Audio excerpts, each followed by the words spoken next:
الولاية. سوبي أمري يتلقى الإنذار لأنه نقل بحركة لا رياضية، بالتالي مصيره البطاقة الصفراء. يعني يبدو بطاقة صفراء أخرى، بطاقة صفراء أخرى لمن يا ترى. عموما ننتظر تنفيذ ضربة المرمى، الربع ساعة المتبقية على نهاية المباراة. يلا يا شباب، يلا يا أسود، يلا يا أبطال. لم يتبقى لكم الكثير، لم يتبقى لكم الكثير.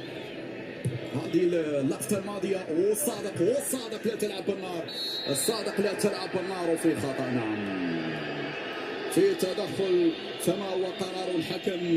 هل سيخرج البطاقة الصفراء من جديد؟ هل سيخرج البطاقة الصفراء من جديد؟ هذه الإعادة مرة أخرى. تدخل يستوجب الإنذار الإيطالي، التدخل يستوجب الإنذار الإيطالي. أندرادا اللي قام بالتدخل فعلا كان يستحق عليه البطاقة الصفراء. كاريسو تأكيد بحصوله على الإنذار والآخر. ربع ساعة تبقت إذن على نهاية الوقت الرسمي من عمر المباراة.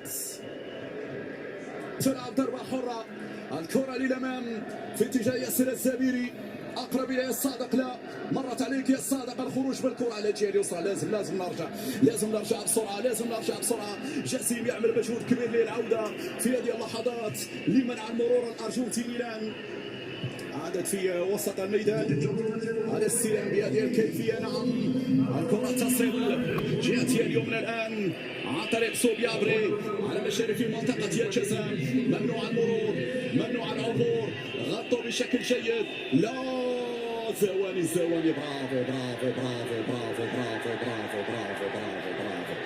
أي جرينتا وأي قتالية وأي صلابة وأي وقوف يا فؤاد يا الزواني. هل تعرفون بأن فؤاد الزواني هو نتاج أكاديميتنا، أكاديمية محمد السادس؟